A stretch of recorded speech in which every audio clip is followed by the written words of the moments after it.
Hey everyone, welcome and welcome back to my channel. Sacrifice of love का next part लेके आई हूँ। I know guys, बहुत सारे लोगों ने इस एपिसोड के लिए इंतज़ार किया है। मैंने सिर्फ 2 पार्ट अपलोड किया, इसके बाद मैं गायब हो गई थी।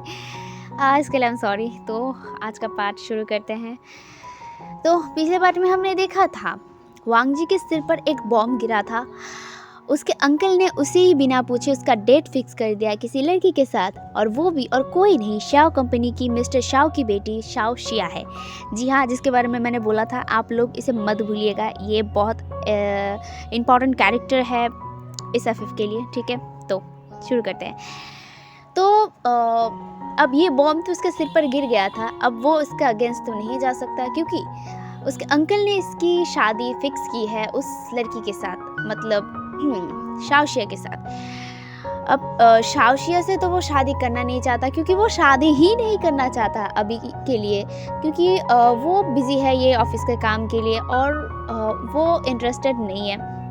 बट वो अपने अंकल के विरोध भी नहीं जा सकता। दूसरी तरफ शाओशिया, वो तो पागल हो गई थी। विंग और जो वेनिंग था, जिस बार में काम करते थे, उस बार में जाके उसने बहुत सारे बवाल किए, मतलब बहुत सारे कांड किए, पागल की तरह हरकत किए। उसने वाइन पिया था, आई मीन वोडका, लाइक उसे पीकर पागल की तरह हरकत किया, जिसकी वजह से दोनों ही परेशान थे, विंग और वेनिंग। वो शाओशिया को संभालती है एंड शाओशिया सब बताती है कि उसके फादर ने क्या किया है। अब वो ना भी नहीं कर सकता। अगर वो ना करेगी तो शाओशिया के फादर उसे घर से बाहर नहीं निकलने देंगे एंड उसकी पॉकेट मनी भी बंद कर देंगे। एंड शाओशिया ये नहीं कर सकती है। अगर उसकी पॉकेट मनी गई तो इसकी जो पार्टीज, जहाँ पे बार में जाना, फ्रेंड्स के साथ मतलब हैंग आउट करना, वो नहीं कर पाएगी एंड इसीलिए वो ना भी नहीं कर सकती है। तभी विंग ने एक आइडिया दिया था कि अगर वो शादी तोड़ नहीं सकती, लेकिन जिसके साथ उसकी डेट है वो तो शादी तोड़ सकती है ना। तो ये जब शाओशिया ने सोचा था तो कहा हाँ, लेकिन कैसे तोड़ेगी। लेकिन विंग ने फिर से आइडिया दिया कि एक काम करो, तुम ऐसी कुछ हरकत कर दो जिसकी वजह से शादी टूट जाएगी। लेकिन शाओशिया ऐसी नहीं कर सकती है। अगर ये बात उसके फादर के पास गई तो उसकी तो खैर नहीं। ठीक है, तो इसीलिए उसने सोचा कि वो नहीं जाएगी, उसके बगैर कोई और जाएगा। आई मीन उसके जो रिप्लेसमेंट में और कोई जाएगा। तो जो विंग ने कहा था ठीक है, तो तुम म्यानम्या को बोलो, वो जाएगी। लेकिन ये सुनकर शाओशिया ने तुरंत ही ना कर दिया था। अगर हंगुन जुन ने अगर किसी को इन्वेस्टिगेशन के लिए भेजेगा तो बहुत आसानी से म्यान का पूरा डिटेल्स हंगुन जुन को मिल जाएगा।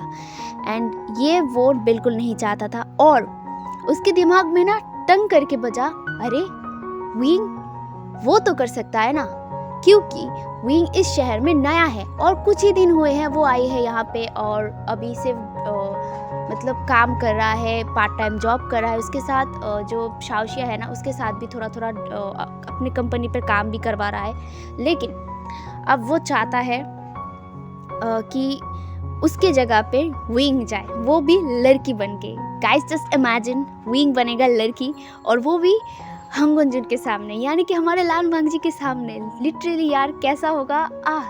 तो विंग तो ये सुनकर बिल्कुल भी, मतलब वो राजी ही नहीं था। उसने सिर्फ मुंह से एक बार ही बोला कि नहीं नहीं, मतलब नहीं, मैं नहीं करने वाली। और दूसरी तरफ शाओशिया, वो अपने प्रिटी सा आइज दिखाते हुए कहता है, नहीं, क्यों नहीं, प्लीज़ प्लीज़ विंग तुम मेरी मदद कर दो, वरना मैं मर जाऊंगी, सच में मैं मर जाऊंगी। वो ना ब्लैकमेल कर रही थी, इमोशनल ब्लैकमेल कर रही थी। विंग ना अपने सिर पे हाथ रख के कहता है कि भलाई का ज़माना ही नहीं रहा, किसी की भला करो तो वही मुझे फंसा कर चली जाती है। यार ये सोचकर वो ना कुछ नहीं कहती। वो अभी भी ना मुंह बनाकर बैठी थी और कुछ नहीं कह रही थी। आई मीन विंग मुंह बनाकर बैठा था और कुछ नहीं कह रहा था, और बोला था कि बिल्कुल नहीं, मैं नहीं करने वाली। एंड शाओशिया कोशिश कर रही थी कि विंग को मनाने के लिए। अब वो विनिंग को बिल्कुल नहीं भेजना चाहती, क्योंकि विनिंग का भी हंगुन जुन बहुत आसानी से पूरी डिटेल्स निकाल सकते हैं, क्योंकि विनिंग पहले से ही यहाँ पे था। अब वो पुराना हो चुका है इस शहर में, और यहाँ पे नया इंसान बोल के सिर्फ विंग ही है, जिसका कोई ठिकाना शायद ना मिले एंड उसे शक भी ना हो। एंड विंग देखने में ना इतना हॉट एंड ब्यूटीफुल था कि लड़के भी उस पर फिदा है, लड़कियां तो वैसे ही फिदा है। तो इसीलिए शाओशिया चाहती थी कि उसकी मतलब उसकी जगह रिप्लेसमेंट पर विंग जाए शाओशिया बन के, एक लड़की बन के।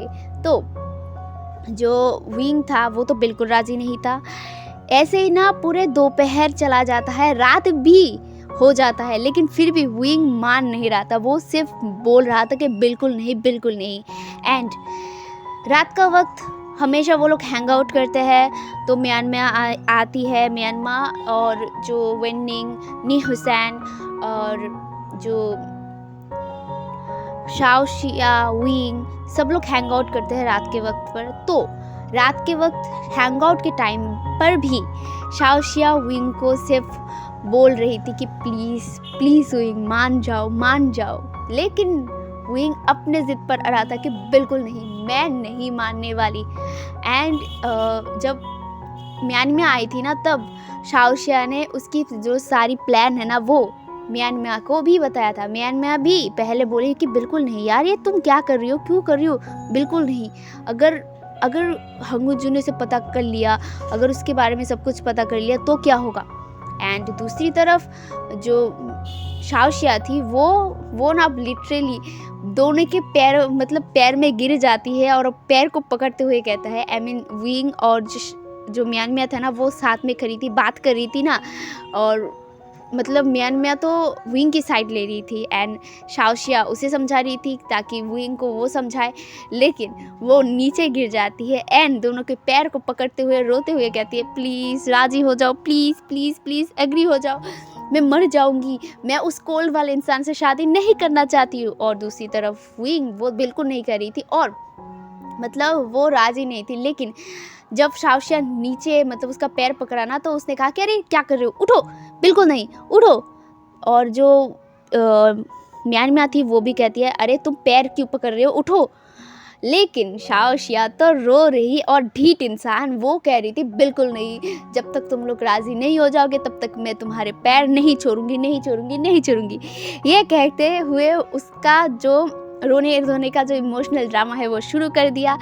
एंड विंग वो तो उसे संभालने की कोशिश कर रहा था और उससे पैर हटाने की कोशिश कर रहा था, लेकिन शाओशिया ने बहुत टाइटली पकड़ के रखा था और बोला था, नहीं नहीं नहीं, तुम्हें राज़ी होना होगा, तुम्हें बनना होगा, मेरा रूप लेना होगा, तुम्हें लड़की बनना होगा। ये सब बोल बोल के वो पका रही थी दोनों को, मतलब इतना ज़्यादा उन लोगों को फोर्स करी थी। एंड फाइनली जाके विंग ने चिल्ला कर कहा, ठीक है बस अब उठ जाओ, मैं लड़की बनने के लिए तैयार हूँ, बस उठो अब। ये जब जो शाओशिया ने सुना ना, वो तो एकदम तुरंत ही खड़ी हो गई और विंग को ना हक करके ना घूम रही थी और बोल रही थी, thank you thank you thank you thank you so much, तुम्हें नहीं पता तुमने मेरी कितनी बड़ी मदद की है, थैंक यू सो मच। और मैं तुम्हें लड़की बनाऊंगी अपने हाथों से, अपने हाथों की कलाकारी से, मेरी फैशन डिज़ाइनिंग कब काम आएगी। ये सुनकर विंग अपने सिर पर हाथ मारते हुए अपने मन में ही कहता है, कौन सी मुसीबत में फंस गया। और दूसरी तरफ शाओशिया वो तो खुश थी, वो तो उछल रही थी और सोच रही थी कि विंग को क्या क्या पहनाएगी, कैसे विंग को लड़की बनाएगी। एंड वो एक्साइटेड था, जैसे कि वो किसी बारबी डॉल को सजाने वाली है, इसीलिए ना वो ऐसे उछल रही है बच्चों की तरह। और जो म्यांमार था वो विंग को कहता है, तुम एक बार फिर से सोच लो, अगर तुम नहीं कर पाए तो। ये सुनकर जो विंग है ना वो कहती है, मैं क्या करूं, ये इसने देखा, इसने मेरा सारा दिन मेरा बर्बाद कर दिया, मेरा दिमाग खा लिया है, ये लड़की बनो लड़की बनो लड़की बनो। और वैसे भी शाओशिया ने मुझे बहुत मदद की है, उसके कंपनी में मुझे डिज़ाइनिंग का काम भी दिया है, अब मैं इसके लिए इतना नहीं कर सकती क्या।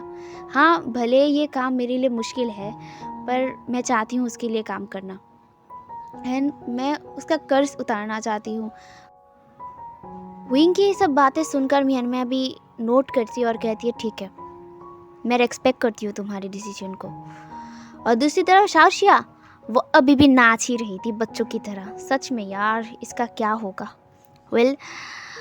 विंग बैठ जाता है अब टेबल पर। वो खड़ी थी, आई मीन विंग खड़ा था और जो म्यान था वो भी खड़ा ही था, इसीलिए तो शाओशिया उन दोनों के पैर को पकड़कर लटक रही थी। तो वो बैठ गया, अब सोचने लगा कि वो क्या करेगा। और शाओशिया उसके पास आते हुए कहती है कि देखो, तुम्हें लड़कियों की तरह चलना होगा, लड़कियों की तरह एकदम ड्रेसअप होना होगा और मैं तुम्हें सब कुछ सिखाऊंगी, बस तुम मुझे फॉलो करो। और ये सुनकर विंग भी हाँ करता है, बट मन मार के। वो बिल्कुल भी ऐसा नहीं करना चाहता था। गाइस सोचो, दोनों की मुलाकात होगी, इतने वर्षों की प्यार एक साथ होंगे, but I mean first meeting करेंगे, वो भी एक लड़का लड़की बनकर। जस्ट इमेजिन कैसा लगेगा यार, इसमें बहुत फन होने वाली है। Back to the story.